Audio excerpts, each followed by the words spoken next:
সালাতের জন্য কি জন্য যাব? প্রশ্ন আসতে পারে না? তো এখন পরবর্তীতেই মুয়াজ্জিন আবার তার জবাব দিচ্ছেন। আপনি প্রশ্ন করলেন কেন আমি সালাতের জন্য মসজিদে যাব 5 ওয়াক্ত? তখন মুয়াজ্জিন বলছেন, হাইয়া আলাল ফালাহ, তুমি তোমার কল্যাণের জন্য আসো। যদি তুমি মসজিদে এসে সালাত আদায় করো তাহলে এতে তোমার জন্য কল্যাণ রয়েছে। তার মানে আপনাকে আমাকে মসজিদে যেতে হবে আপনার আমার নিজের কল্যাণের জন্য। মসজিদে গিয়ে সালাত আদায় করলে আপনার আমার কল্যাণ রয়েছে। এখন মুয়াজ্জিন ফজরের সময় আজান দিলেন, ফজর থেকে জোহর, ফজরের আজান হয়ে গেছে।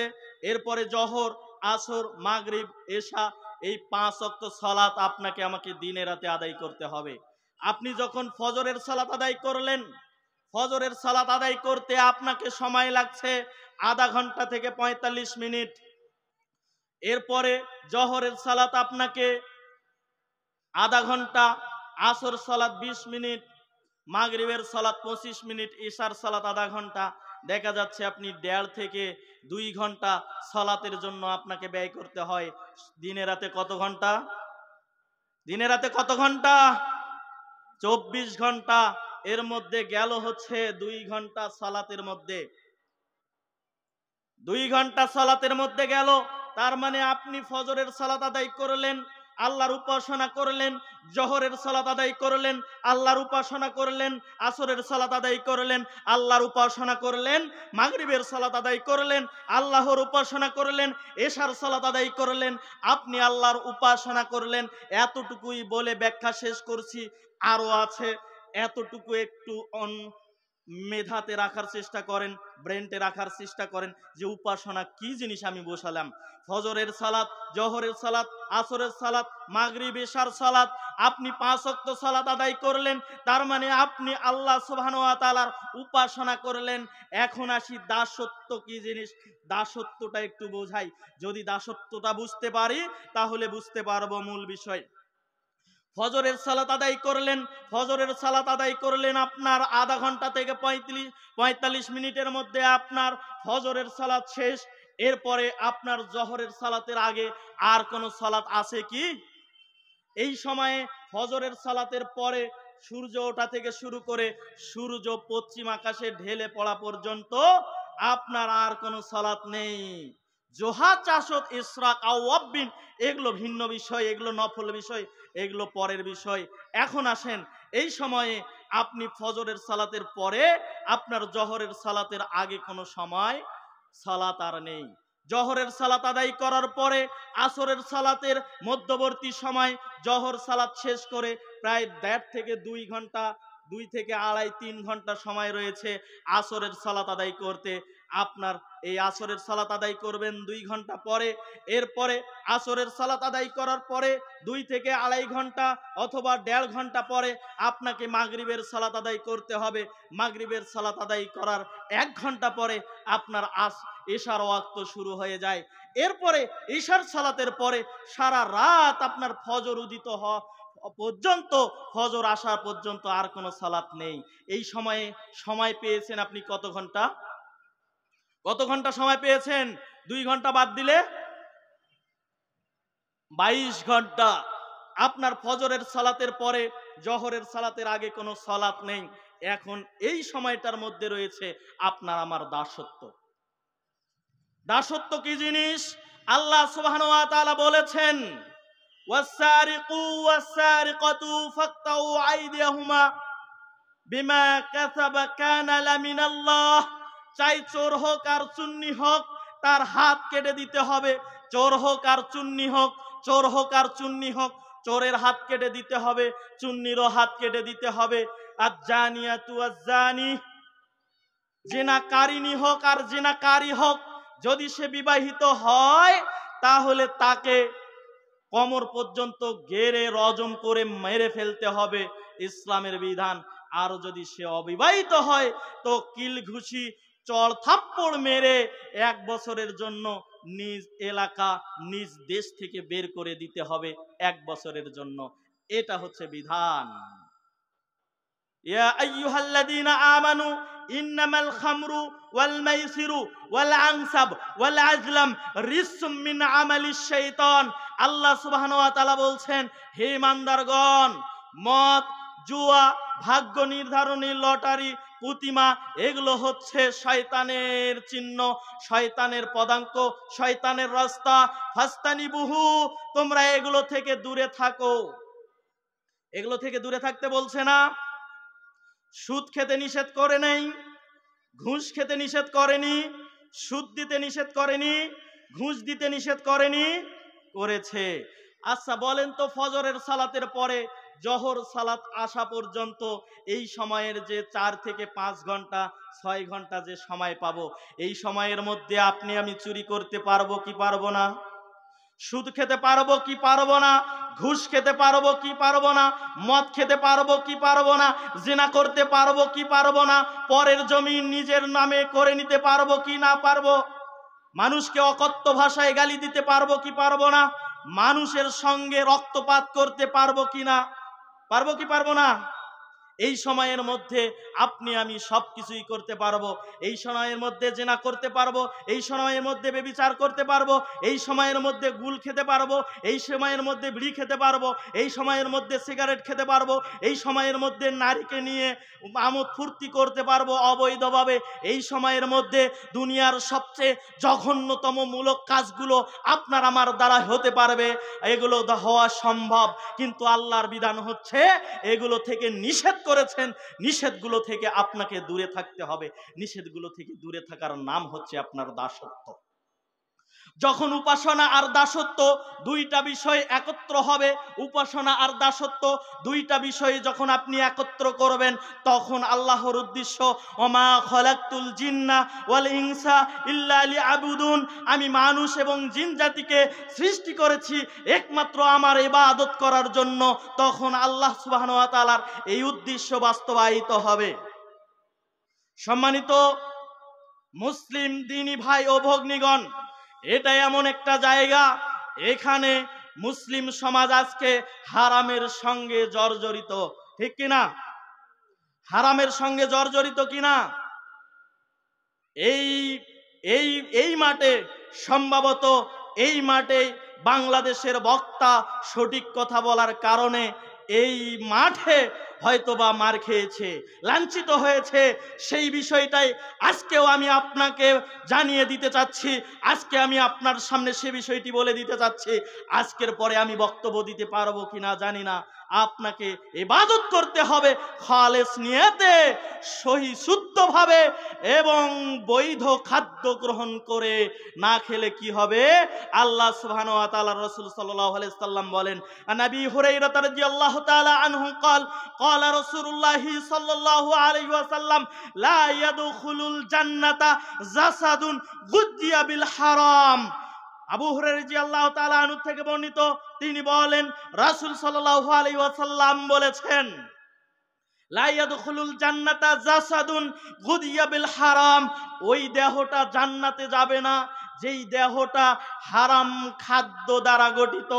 ওই দেহটা জান্নাতে যাবে না যেই দেহটা হারাম খাদ্য দ্বারা গঠিত। ওই দেহটা জান্নাতে প্রবেশ করবে না যেই দেহটা হারাম খাদ্য দ্বারা গঠিত। এই সমাজ হারাম খাদ্য দ্বারা গঠিত। এই পশ্চিমবঙ্গ, এই বাংলা, এই রাজ্য, একেবারে মুসলিম সমাজ হারামের সঙ্গে ওতপ্রোতভাবে জড়িত। আপনাকে বলছি মুসলিম, আপনি এটা আহলে হাদিস সম্প্রদায়, আহলে হাদিস সমাজ, হানাফিরা, দেওবন্দিরা, ব্রেলভিরা, তারা বলতে পারে যে বিড়ি খাওয়া মাখরু, গুল খাওয়া মাখরু। আপনি কেমন করে গুল খান, বিড়ি খান? আজকের এই মঞ্চ থেকে জোরালো ভাবে এ বক্তব্য পেশ করছি, আপনি একটু শোনেন। আপনাকে শোনানোর চেষ্টা করছি।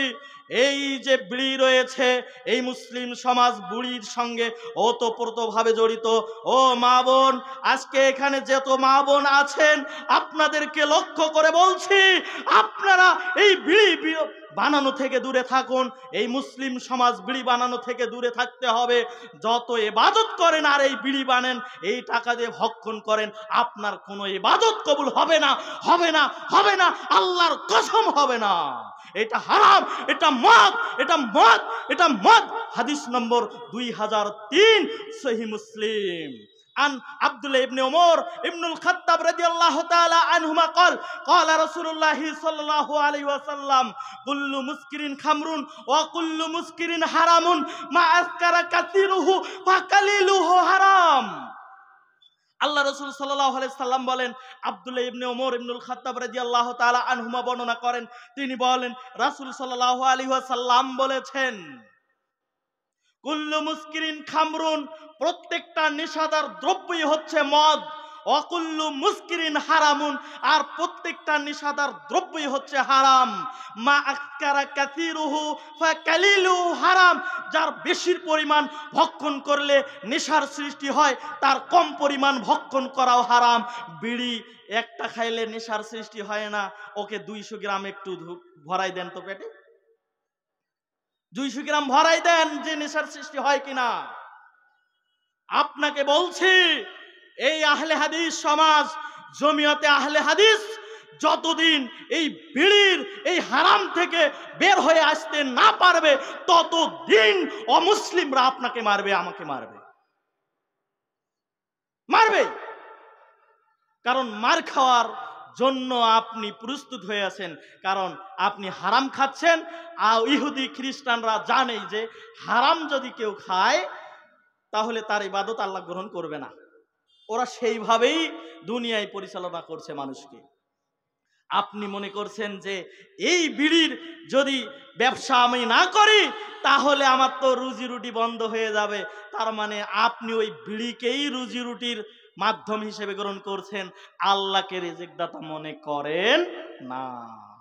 অথচ আল্লাহ বলছেন ওয়াল্লাহু খায়রুর রাজিকিন, আল্লাহ হচ্ছেন উত্তম রিজিক দাতা, আল্লাহই উত্তম রিজিক দাতা। আপনি হারাম থেকে বের হয়ে আসেন, আল্লাহ আপনাকে উত্তম পন্থা দেখিয়ে দিবেন, অবশ্যই দেখিয়ে দিবেন, অবশ্যই দেখিয়ে দিবেন। আপনাকে আমি যতদিন এই মাটিতে কথা বলবো, যদি আল্লাহ সুযোগ করে দেন, আপনার ওই হারাম টাকার আমার দরকার নেই। আপনি বলছেন আপনি আমাকে দাওয়াত দিবেন না, আপনার দাওয়াতের আমার কোনো দরকার নেই। আপনি আমাকে একদিনও দাওয়াত দিয়েন না, আপনার দাওয়াতের কোনো প্রয়োজন নেই। হক কথা বলছি, এতগুলো মানুষের মধ্য থেকে যদি একজন দূরে সরে যায়, মনে করব এটা আমার সফলতা, এটাই আল্লাহর কাছে মনে করব এটা আমার দাওয়াতের সফলতা। আমি মানুষকে হকের দাওয়াত দিয়েছি, এর মাধ্যমে অন্তত একজন দাওয়াত পেয়েছে এবং হারাম থেকে ফিরে এসেছে। নূহ আলাইহিস সালাম 900 বছর দাওয়াত দিয়েছিলেন, একজন নবী হয়ে, আল্লাহ প্রদত্ত নবী, যিনি ফেরেশতা দ্বারা নিয়ন্ত্রিত সদা সর্বদাই ছিলেন, সেই মানুষ 900 বছর দাওয়াত দিয়ে মাত্র 80 থেকে 90 জন 81 জন দিনের পথে এসেছে, দিন গ্রহণ করেছে। সেখানে আমরা মুহাম্মদ সাল্লাল্লাহু আলাইহি সাল্লামের একজন উম্মা মাত্র, উম্মা ছাড়া আর কেউ না। আমরা দায়ী হিসেবে আপনার সামনে দাওয়াত পেশ করলাম, এই বিড়ি হারাম, এই বিড়ি খাওয়া হারাম, এই বিড়ি বিক্রি করা হারাম, এই বিড়ি তৈরি করা হারাম, তৈরি করে নেওয়া হারাম, তৈরি করে নিয়ে এই বিড়ি বিক্রি করে পয়সাও হারাম। আল্লাহ রাসূল সাল্লাল্লাহু আলাইহি সাল্লাম বলেন, আন আবি হুরায়রা রাদিয়াল্লাহু তাআলা আনহু قال قال রাসূলুল্লাহ সাল্লাল্লাহু আলাইহি ওয়াসাল্লাম কুল্লু মুসকিরিন খামরুন মা আসকারা কাসিরুহু। এটা বলছেন, এরপরে আল্লাহ রাসূল সাল্লাল্লাহু আলাইহি সাল্লাম বলেন যে যার মদ হচ্ছে হারাম এবং ওয়া সামানাহু, এবং তার পয়সাও হারাম। মদ হারাম, মদের পয়সাও হারাম। কেউ যদি বিড়ি বিক্রি করে এই টাকা দিয়ে ভক্ষণ করে ইবাদত করে, ইবাদত কবুল হবে না, হবে না, হবে না। বিড়ি হারাম, দেখি কোন টাইটেল পাস মুফতিয়ে ফতোয়া উল্টিয়ে দেয়।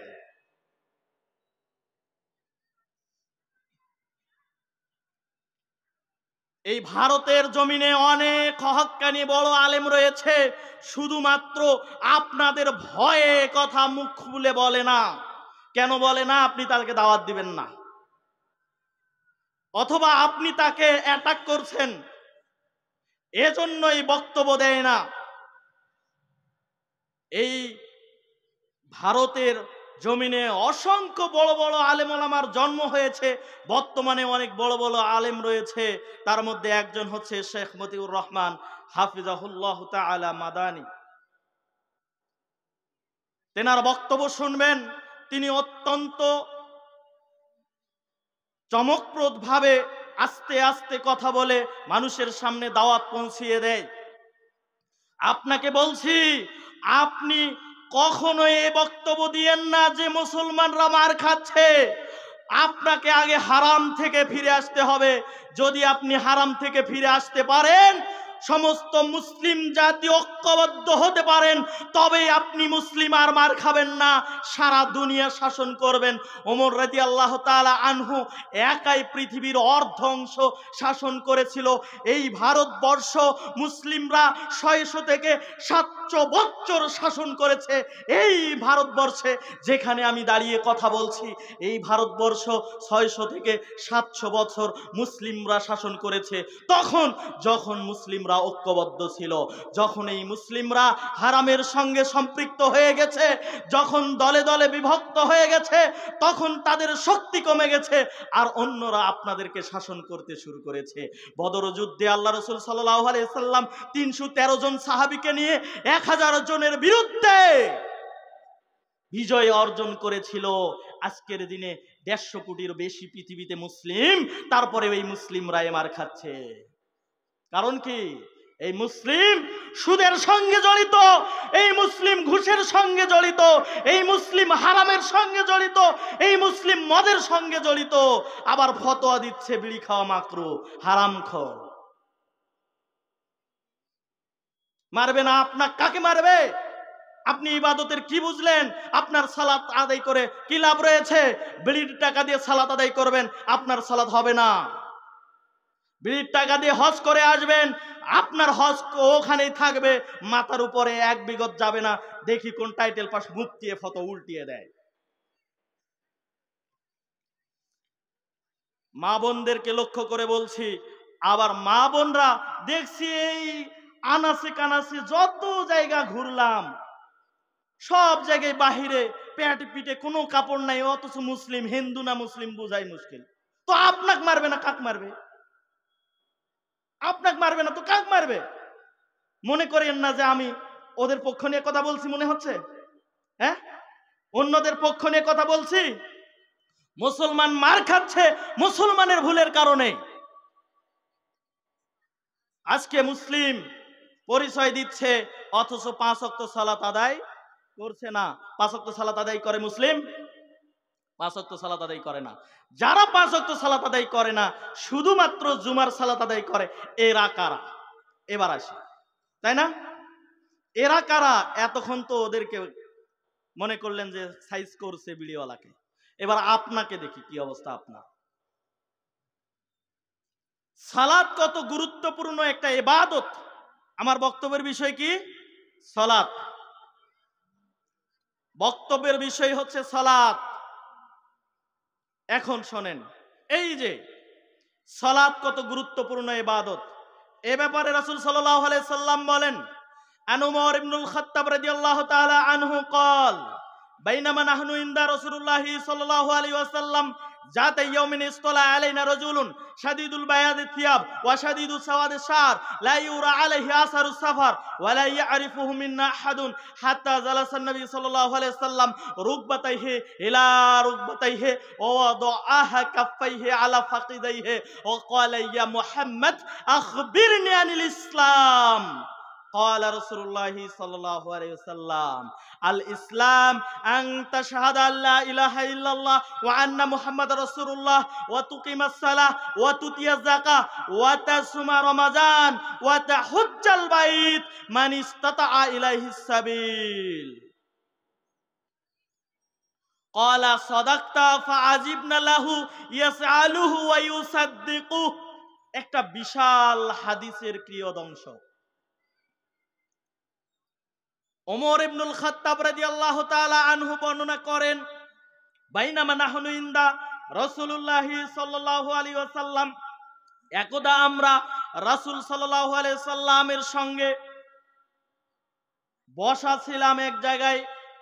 জাতা ইয়াউমিন ইসতলা আলাইনা রাজুলুন, এমন সময় আমাদের মাঝে একজন ব্যক্তির আগমন ঘটলো, একজন ব্যক্তি আসলো।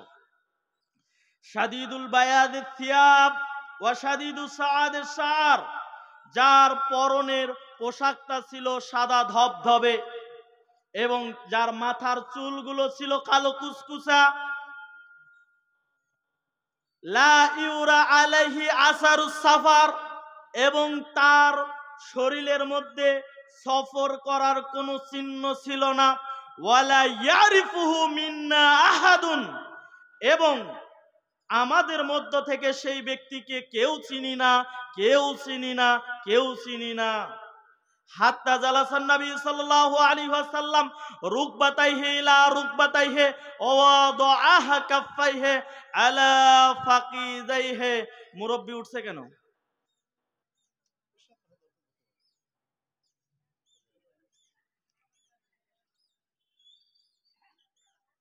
আল্লাহ রাসূল সাল্লাল্লাহু আলাইহি সাল্লাম সেই ব্যক্তির সামনে গিয়ে, রাসূল সাল্লাল্লাহু আলাইহি সাল্লামের সামনে গিয়ে সেই ব্যক্তি সেভাবে বসলেন যেভাবে রাসূল সাল্লাল্লাহু আলাইহি সাল্লাম বসা ছিলেন। বসে নিজের হাত দুটো রাসূল সাল্লাল্লাহু আলাইহি সাল্লামের উরু নিতম্বের উপর রেখে দিয়ে বললেন, ইয়া মুহাম্মদ সাল্লাল্লাহু আলাইহি সাল্লাম, আখবিরনি আনিল ইসলাম, আমাকে ইসলাম সম্পর্কে অবহিত করুন। ইসলাম কি জিনিস, ইসলাম কাকে বলে, আপনি আমাকে ইসলাম সম্পর্কে অবহিত করুন। ক্বালা রাসূলুল্লাহ সাল্লাল্লাহু আলাইহি ওয়াসাল্লাম, রাসূল সাল্লাল্লাহু আলাইহি ওয়াসাল্লাম বললেন, আল ইসলাম, ইসলাম হচ্ছে ওই জিনিসের নাম, আন তাশহাদা আল্লা ইলাহা ইল্লাল্লাহ ওয়া আন্না মুহাম্মাদার রাসূলুল্লাহ ওয়া তুকিমাস সালাহ ওয়া তুতিয়াজ যাকাহ, একতার সাক্ষ্য প্রদান করা যে ইসলাম হচ্ছে ওই জিনিসের নাম, একতার সাক্ষ্য প্রদান করা যে আল্লাহ ছাড়া সত্য কোনো মাবুদ নেই এবং মুহাম্মদ সাল্লাল্লাহু আলাইহি ওয়াসাল্লাম আল্লাহর রাসূল, ওয়া তুকিমাস সালাহ, সালাত কায়েম করা, ওয়া তুতিয়াজ যাকাহ, যাকাত প্রদান করা, ওয়া তাসুমা রমাজান, রমজান মাস আসলে সিয়াম পালন করা, ওয়া তাহুজ্জাল বাইত মান ইসতাতা ইলাইহিস সাবিল, যদি পথ খরচ থাকে বাইতুল্লাহ গিয়ে হজ সম্পাদন করে আসা, এর নাম হচ্ছে ইসলাম। ক্বালা সাদাকতা, প্রশ্নকারী বললেন যে আপনি সত্য বলেছেন, আপনি যে ইসলামের সংজ্ঞা দিয়েছেন, ইসলামের সংজ্ঞা আপনার সঠিক হয়েছে। ফাআজিবনা লাহু ইয়াসআলুহু ওয়া ইউসাদ্দিকু, তখন প্রশ্নকারী উত্তর সত্যায়ন দেখে সাহাবীগণ আশ্চর্য হয়ে গেলেন, বললেন যে ইয়াসআলুহু ওয়া ইউসাদ্দিকু, কি ব্যাপার, কি ব্যাপার, এটা কেমন কথা হলো যে প্রশ্ন করে প্রশ্নের উত্তর হওয়ার পরে প্রশ্নকারী আবার বলছেন আপনি প্রশ্নের সঠিক উত্তর দিয়েছেন, এটা তো আশ্চর্যের বিষয়, তাই না? এটা তো আশ্চর্য হবারই বিষয়। কিন্তু আশ্চর্য হব কেন? কারণ হচ্ছে এই ব্যক্তি পরপর আরো কয়েকটা প্রশ্ন করেছেন। এই বিষয়ে যদি এই হাদিসটাই বলি তাহলে আরো সময় এটার উপরে চলে যাবে, আমি মূল বিষয়ের উপর থাকব। এখানে এই প্রশ্ন হয়ে যাওয়ার পরে তারপরে বললেন ফা আখবিরনি আনিল ঈমান, ফা আখবিরনি আনিল ইহসান, এই প্রশ্নগুলো করলেন। এরপর সব প্রশ্নের উত্তর হয়ে যাওয়ার পরে ওই ব্যক্তি রাসূল সাল্লাল্লাহু আলাইহি সাল্লামের থেকে চলে গেলেন।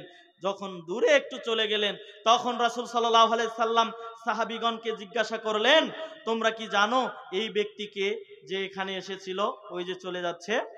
তখন সাহাবীরা জানতেন না সেই ব্যক্তিকে। তখন সাহাবীগণ বললেন যে আল্লাহু ওয়া রাসূলুহু আলাম, আল্লাহ এবং তার রাসূলই ভালো জানে যে ওই ব্যক্তিকে। তখন রাসূল সাল্লাল্লাহু আলাইহি সাল্লাম বললেন, হুয়া জিবরিল আতাকুম ইউআল্লিমুকুম দীনাকুম, ইনি হচ্ছেন জিবরাইল আলাইহিস সালাতু ওয়াস সালাম, তিনি তোমাদের মাঝে এসেছিলেন তোমাদেরকে দ্বীন শিক্ষা দেবার জন্য। দ্বীন শিক্ষা দেয়া হয়ে গেছে, তিনি চলে গেলেন।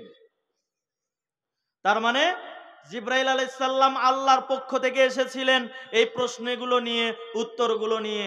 আল্লাহ রাসূল সাল্লাল্লাহু আলাইহি সাল্লাম যথাযথ উত্তর দিলেন, তো উনি চলে গেলেন। তার মানে বলছিলাম ইসলামের স্তম্ভ 5টি, তার মধ্যে কি সালাত আছে, তাই না? সালাত কয় নম্বরে? সালাত কয় নম্বরে? 2 নম্বরে, তাই না? এরপর শোনেন, আন আব্দুল্লাহ ইবনে ওমর ইবনুল খাত্তাব রাদিয়াল্লাহু তাআলা আনহুমা ইয়াকুল সামিতু রাসূলুল্লাহি সাল্লাল্লাহু আলাইহি ওয়াসাল্লাম ইয়াকুল বুনিয়াল ইসলামু আলা খাম শাহাদাতি আল্লা ইলাহা ইল্লাল্লাহ ওয়া আন্না মুহাম্মাদুর রাসূলুল্লাহ ওয়া ইকামিস সালাহ ওয়া ইতাইজ যাকাত ওয়াল হজ্জ ওয়াস সাওমু রমাজান। ওমর ইবনুল খাত্তাব রাদিয়াল্লাহু তাআলা আনহুর ছেলে আব্দুল্লাহ রাদিয়াল্লাহু তাআলা আনহুমা তিনি বলেন, রাসূল সাল্লাল্লাহু আলাইহি সাল্লামকে তিনি বলতে শুনেছেন, রাসূল সাল্লাল্লাহু আলাইহি সাল্লাম বলেছেন, বুনিয়াল ইসলামু আলা খামস, ইসলামের স্তম্ভ হচ্ছে পাঁচটি। ইসলামের স্তম্ভ হচ্ছে পাঁচটি। এক, শাহাদাতে আল্লাহ ইলাহা ইল্লাল্লাহ ওয়া আন্না মুহাম্মাদুর রাসূলুল্লাহ, একতার সাক্ষ্য প্রদান করা যে আল্লাহ ছাড়া সত্য কোনো মাবুদ নাই, মুহাম্মদ সাল্লাল্লাহু আলাইহি সাল্লাম আল্লাহর বান্দা ও রাসূল, একতার সাক্ষ্য দেয়া। দুই নম্বরে বললেন ওয়া ইকামিস সালাহ, সালাত কায়েম করা। তিন নম্বরে বললেন ওয়া ইতাইজ যাকাহ, যাকাত প্রদান করা। ওয়াল হাজ্জু, চার নম্বরে বললেন হজ পালন করা। পাঁচ নম্বরে বললেন ওয়াস সাওমু রমাজান, রমজান মাস আসলে সিয়াম পালন করা। এই পাঁচটা হচ্ছে ইসলামের স্তম্ভ, যার উপরে ইসলাম দাঁড়িয়ে রয়েছে। ইসলামের ভিত হচ্ছে এই পাঁচটা জিনিস। এই পাঁচটা জিনিস হচ্ছে ইসলামের স্তম্ভ। অতএব আপনার এই পাঁচটার মধ্যে দ্বিতীয় নম্বরে কি বলেছেন? কি বলেছেন? সালাত, তাই না? প্রথম হাদিসে কি বললেন? সালাত। দ্বিতীয় হাদিসে সালাতের কথা। এবার আসেন, আনো আব্দুল্লাহ ইবনে ওমর ইবনুল খাত্তাব রাদিয়াল্লাহু তাআলা আনহুমা قال قال رسول الله صلى الله عليه وسلم أمرت أن أقاتل الناس حتى يشهدوا أن لا إله إلا الله وأن محمد رسول الله ويقيموا الصلاة ويؤتوا الزكاة فإذا فعلوا ذلك أثموا مني دماءهم وأموالهم إلا بالحق الإسلام وحسابهم على الله تعالى। আল্লাহ রাসূল সাল্লাল্লাহু আলাইহি ওয়াসাল্লাম বলেন, এই হাদিসটা একটু ওই দুইটা হাদিসকে একদিকে রাখেন। এখন যে হাদিসটা উপস্থাপন করছি, এর বাক্যটা কি, এর কি শব্দ আল্লাহ রাসূল প্রয়োগ করেছে, এই শব্দটা একটু বোঝার চেষ্টা করেন। একটু ওগুলোকে এক সাইডে রাখেন। এখন যতগুলো বক্তব্য শুনলেন ওগুলোকে এক সাইডে রাখেন। এখন যেটা বোঝাতে চাচ্ছি, এই বাক্যটা আল্লাহ রাসূল কি বলেছেন, এখানে কি বোঝাতে চাচ্ছেন, এটা আপনি একটু বোঝার চেষ্টা করেন। একটু কান খাড়া করেন। একটু আল্লাহ রাসূল সাল্লাল্লাহু আলাইহি সাল্লাম বলেন, উমিরতু আন উকাতিলান নাস, আমি মানুষের সঙ্গে যুদ্ধ করার জন্য আদিষ্ট হয়েছি। আমি মানুষের সঙ্গে লড়াই করার জন্য আদিষ্ট হয়েছি। আমি মানুষের সঙ্গে সংগ্রাম করার জন্য আল্লাহর পক্ষ থেকে আদেশ প্রাপ্ত হয়েছি। আমি মানুষকে হত্যা করার জন্য আল্লাহর পক্ষ থেকে আদেশ প্রাপ্ত হয়েছি। হাত্তা ইয়াশহাদু আল্লা ইলাহা ইল্লাল্লাহ, যতক্ষণ না মানুষ এ কথার সাক্ষ্য প্রদান করবে যে আল্লাহ ছাড়া সত্য কোনো মাবুদ নেই, ওয়া আন্না মুহাম্মাদান আবদুহু ওয়া রাসূলুহু, এবং মুহাম্মদ সাল্লাল্লাহু আলাইহি সাল্লাম আল্লাহর বান্দা এবং তার প্রেরিত রাসূল। এ কথার সাক্ষ্য মানুষ যতক্ষণ না দিবে ততক্ষণ আমি মানুষের সঙ্গে লড়াই করব, যুদ্ধ করব, জিহাদ করব, সংগ্রাম করব। প্রয়োজনে জিহাদের ময়দানে প্রতিপক্ষকে আমি হত্যা করব, যতক্ষণ না তারা এ কথার সাক্ষ্য প্রদান করবে যে আল্লাহ ছাড়া সত্য কোনো মাবুদ নেই, মুহাম্মদ সাল্লাল্লাহু আলাইহি সাল্লাম আল্লাহর বান্দা ও তার রাসূল। এ কথার সাক্ষ্য মানুষ যতক্ষণ না দিবে ততক্ষণ পর্যন্ত আমি তাদের সঙ্গে যুদ্ধ করব, লড়াই করব। আর ততক্ষণ পর্যন্ত আমি তাদের সঙ্গে লড়াই করব, যুদ্ধ করব, জিহাদ করব, প্রয়োজনে তাদেরকে হত্যা করব, যতক্ষণ না তারা সালাত কায়েম করবে। ওয়ায়ুতু যাকাহ, যতক্ষণ না মানুষ যাকাত প্রদান করবে আমি তাদের সঙ্গে লড়াই করব, জিহাদ করব, যুদ্ধ করব, সংগ্রাম করব, প্রয়োজনে যুদ্ধের ময়দানে তাদেরকে হত্যা করব যদি তারা যাকাত প্রদান না করে। ফাইযা ফাআলু যালিকা সামু মিন্নি দিমাআহুম ওয়া আমওয়ালাহুম,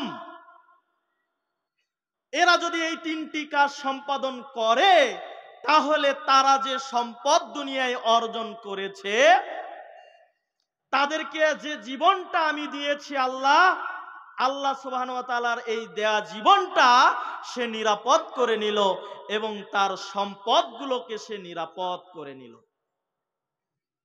ওয়া হিসাবুহুম আলাল্লাহি তাআলা, এছাড়া বাকি যত কোনো কিছু অপরাধ সে ব্যক্তি করুক, তার হিসাব একমাত্র আল্লাহ নেবেন, অন্য কেউ নিতে পারবে না। তবে কেউ যদি জিনা করে তাকে দুনিয়ায় রজম করতে হবে বিবাহিত হলে, না হলে অবিবাহিত হলে তাকে চড় থাপ্পড় মেলে এলাকা থেকে বের করে দিতে হবে। যদি সে মদ খায় তাহলে তাকে 40টা বেত্রাঘাত করতে হবে, 80টা বেত্রাঘাত করতে হবে, মতান্তরে 100টা বেত্রাঘাত করতে হবে।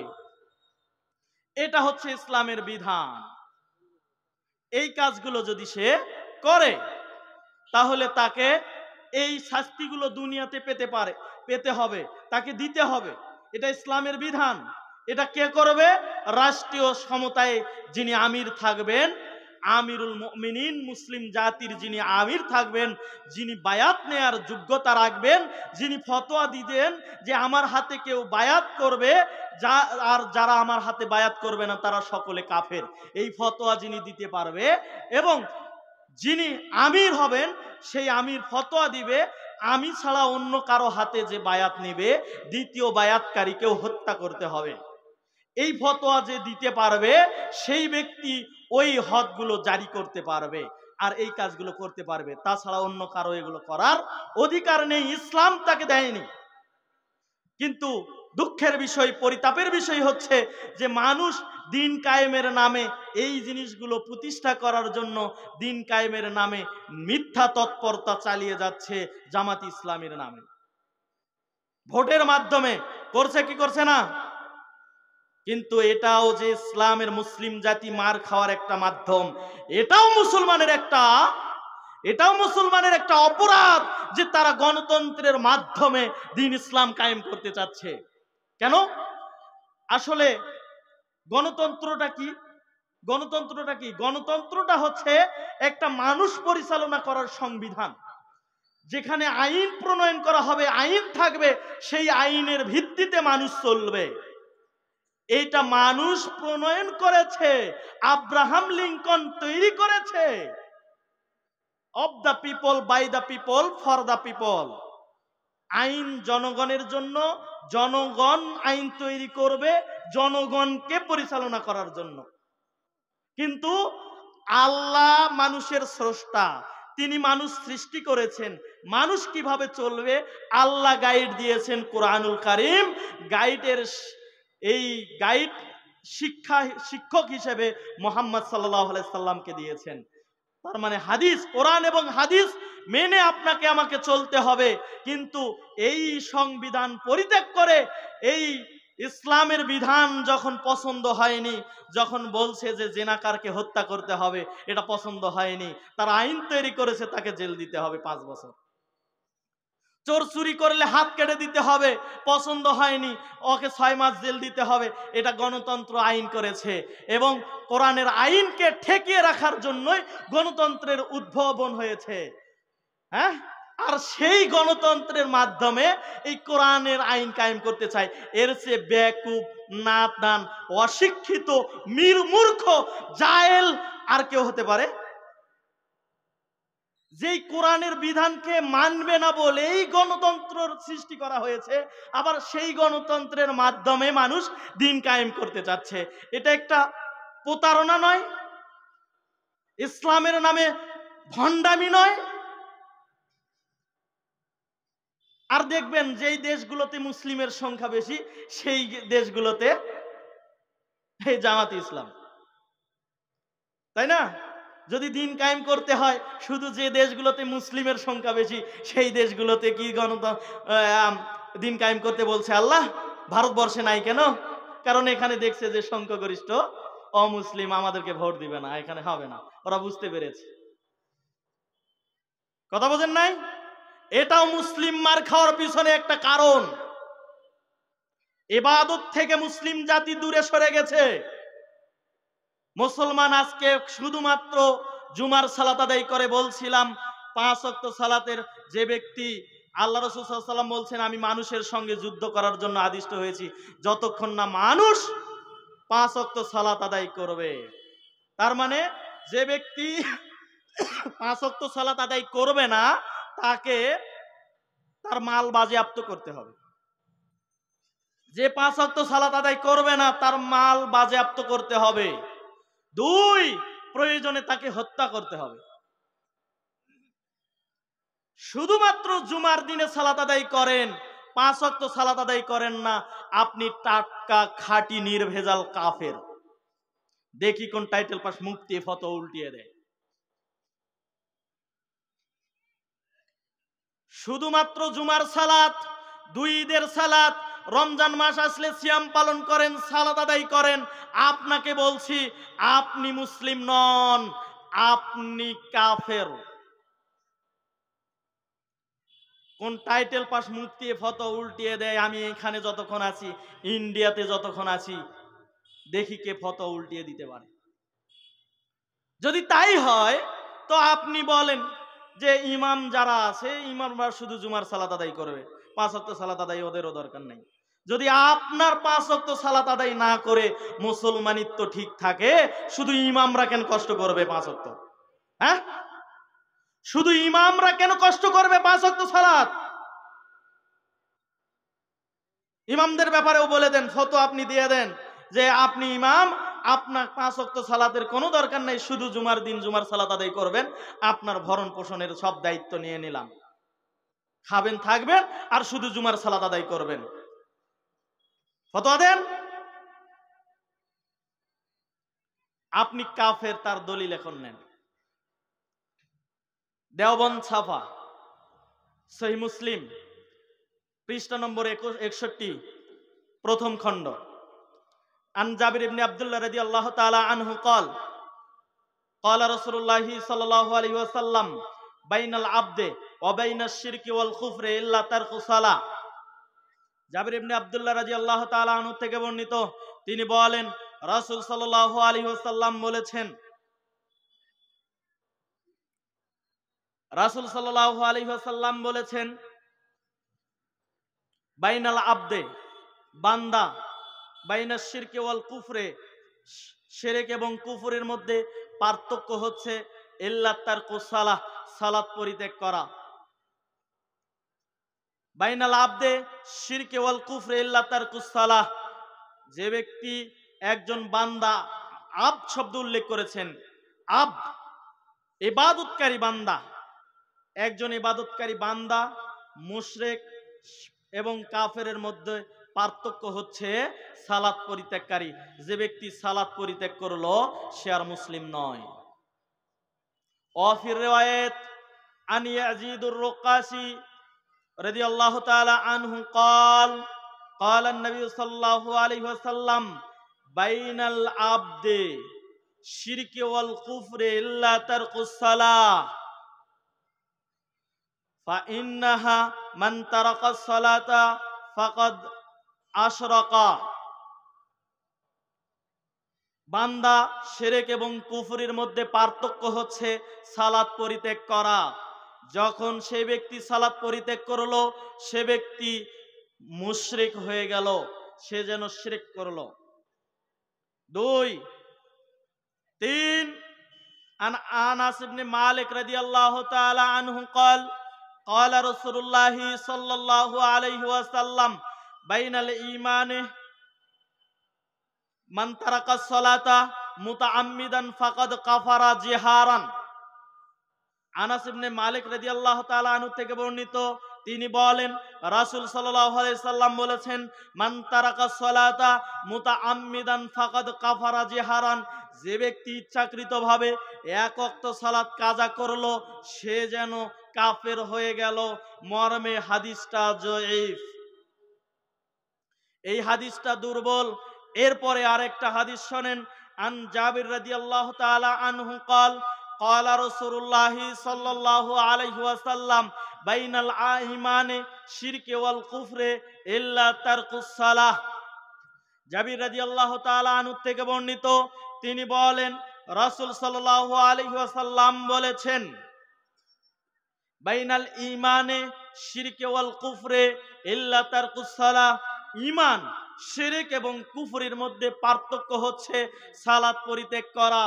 এই চারটি হাদিস এবং একটি আসার, যেখানে আল্লাহ রাসূল সাল্লাল্লাহু আলাইহি সাল্লামের সাহাবীগণ বলছেন যে রাসূল সাল্লাল্লাহু আলাইহি সাল্লামের সাহাবীগণ অন্য কোনো ইবাদত পরিত্যাগ করলে সেই ব্যক্তিকে কাফের মনে করতেন না, যতক্ষণ না সেই ব্যক্তি সালাত পরিত্যাগ করত।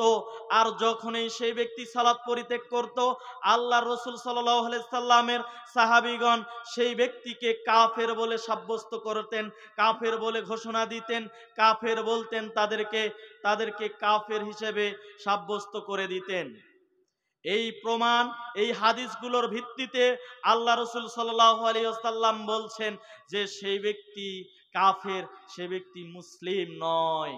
এবং এ বিষয়ে ফতোয়া দিয়েছেন সৌদি ওলামা বোর্ডের গ্রান্ট মুফতিদের একজন শেখ সালেহ আল ওসাইমিন রহমাতুল্লাহি আলাই।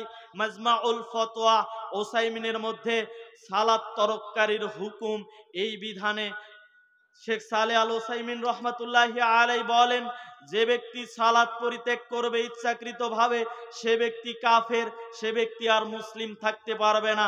এ কথা বলতে বলতে বলতে বলতে শেষে বলছেন, এমন ভাবে ফতোয়া দিয়েছেন, তিনি ফতোয়া দিয়েছেন এই যে স্বামী স্ত্রী দুইজন রয়েছে, দুইজনের মধ্যে স্বামী সালাত আদায় করে, স্ত্রী সালাত আদায় করেন না, বিবাহ বাতিল।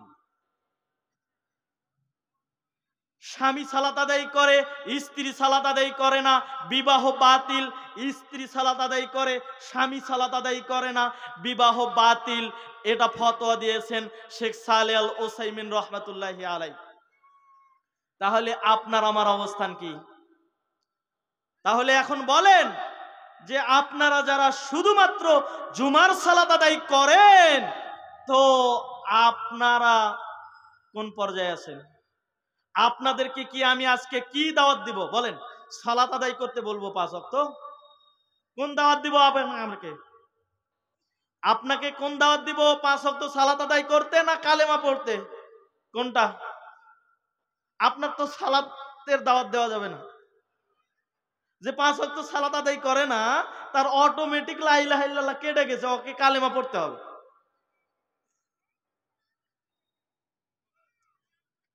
কালেমা পড়তে হবে, তারপরে 5 ওয়াক্ত সালাত আদায় করে। মার খাওয়ার কারণ 5 ওয়াক্ত সালাত আদায় করেন না। মুসলিম জাতি মার খাচ্ছে ইবাদত থেকে দূরে থাকার কারণে, ভুল পদ্ধতি অবলম্বন করার কারণে। মুসলিম জাতিকে দেখে সারা দুনিয়ার সমস্ত কুফফার গোষ্ঠী থরথর করে কাঁপতে থাকে। মুসলমানের লিল্লাহে তাকবীর তাদের কাছে বজ্রপাতের থেকে বেশিভাবে তীব্রভাবে আঘাত করে, কিন্তু সেই তাকবীর ভুলে গেছে মুসলিম জাতি, মুসলিমের ইতিহাস ভুলে গেছে। এইখানকার অধিকাংশ মানুষ জানেন না আওরঙ্গজেবকে বলেন তো কয়জন বলতে পারেন? হাত তোলেন। আওরঙ্গজেব 2 জন হাত তুলেছে, এতগুলো মানুষের মধ্যে 3 জন 4 জন হাত তুলেছে। মুষ্টিমেয় একেবারেই নগণ্য, তাই না? অথচ এই ভারতবর্ষ শাসন করেছিলেন আওরঙ্গজেব। আওরঙ্গজেব একজন মুজাহিদ ছিলেন, এই ভারতবর্ষ শাসন করেছিলেন। বাদশাহ শাহজাহানের ছেলে, তাই না?